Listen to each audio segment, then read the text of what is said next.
Je vous présente Mélène Leroy. Alors, Mélène, vous êtes géomorphologue.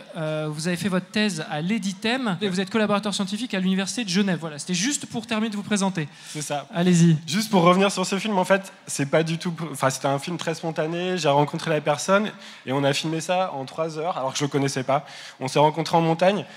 Et c'était aussi ce qui fait le côté original et hyper spontané de ce film, en fait.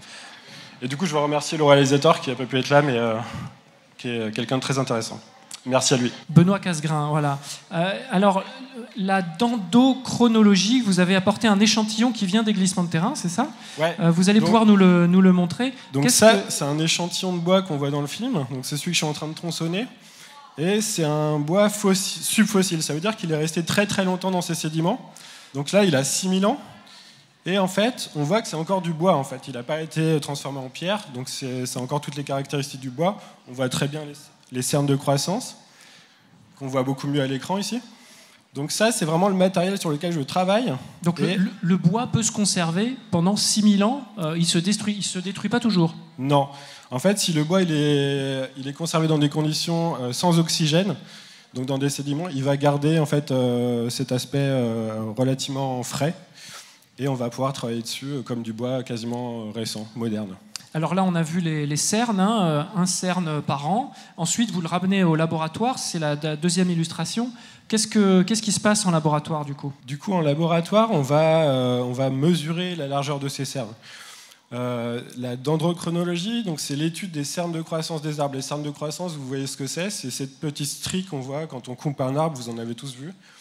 Et en fait, nous, ce qui nous intéresse, c'est ensuite de mesurer les largeurs de cernes.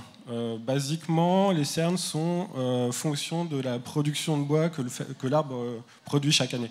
Donc plus ils sont larges, plus le bois produit beaucoup, c'est-à-dire que plus les conditions étaient favorables à sa croissance. À l'inverse, quand ils sont assez étroits, l'arbre a plutôt souffert. Donc en fait, basiquement, dans les Alpes ici, des cernes larges représentent un climat assez chaud, et des cernes plutôt fins représentent une période assez froide, pour faire simple. Et donc il y a une troisième étape de la dendrochronologie qui consiste à comparer la taille des cernes au cours des années à une référence que vous avez pu dater, c'est ça? Oui. Donc en fait ici c'est un schéma un petit peu compliqué, mais on voit qu'on date un arbre comme ça en comparant ses largeurs de cernes, qu'on voit ici en rouge, à une référence qu'on voit ici en bleu. Et quand on a réussi à aligner les deux, on a la bonne datation. Donc là, c'est les années en bas. Donc ça, c'était une période vers le Moyen-Âge.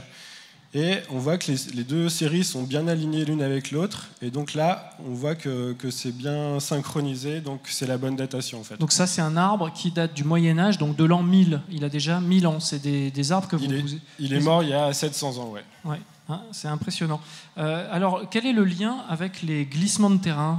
Du coup, pourquoi est-ce qu'on se retrouve dans les aiguilles d'arbres sur des anciens glissements de terrain avec vous? Par rapport au film qu'on a vu, en fait, cet arbre-là, il a poussé sur ce glissement de terrain, qui est un lieu instable, pendant une période assez favorable, donc une période chaude. Et en fait, il est mort ensuite parce qu'il y a une période plus froide qui est arrivée et qui a déstabilisé son milieu de croissance. Donc cette période froide était aussi humide, et c'est ça qui en fait a déstabilisé le glissement de terrain, et l'arbre est mort du fait de cette période, de ce changement climatique en fait. Donc ça veut dire qu'aujourd'hui, dans des zones de montagne à 2000 mètres d'altitude où il n'y a pas d'arbres, on voit de la prairie, il y a 1000 ou 2000 ans, il pouvait y avoir des forêts, et ces forêts ont été détruites par exemple le petit âge de glace, quoi. Oui, elles ont été surtout détruites par l'homme en fait. Ouais. Tout ce qu'on voit à l'heure actuelle, il faut imaginer qu'avant la limite de la forêt remontait beaucoup plus haut. Dans les Alpes, il y avait de la forêt un peu partout, et l'homme a beaucoup déforesté pour créer des pâturages, pour créer les alpages en fait. Et oui, il faut imaginer qu'avant, il y avait beaucoup plus de forêt dans les Alpes que l'heure actuelle. Alors ça, c'est le dernier travail que vous faites. C'est pas que sur des glissements de terrain, mais c'est aussi sur des moraines de glaciers. Donc on rappelle que les moraines, ce sont des éboulis qui vont s'accumuler, qui sont poussés par les glaciers et qui s'accumulent et qui sont visibles lorsque le glacier se retrait. Donc en fait, moi, mon travail principal, c'est pas les glissements de terrain, c'est plutôt les glaciers. Ce qui m'intéresse, c'est un peu comme un travail d'archéologue, mais sur la nature. J'essaye de retrouver dans le paysage des indices, des variations anciennes des glaciers. Donc là, on voit sur cette photo un glacier actuel, la moraine, qui est les sédiments que le glacier a déposés devant lui quand il était plus avancé. Et dans ces moraines, on retrouve des bois. Donc vous avez en haut une représentation de bois qu'on peut retrouver dans ces zones-là. Donc des bois qui sont morts du fait de l'avancée du glacier. Et ben voilà, merci beaucoup Mélène Merci Leroy.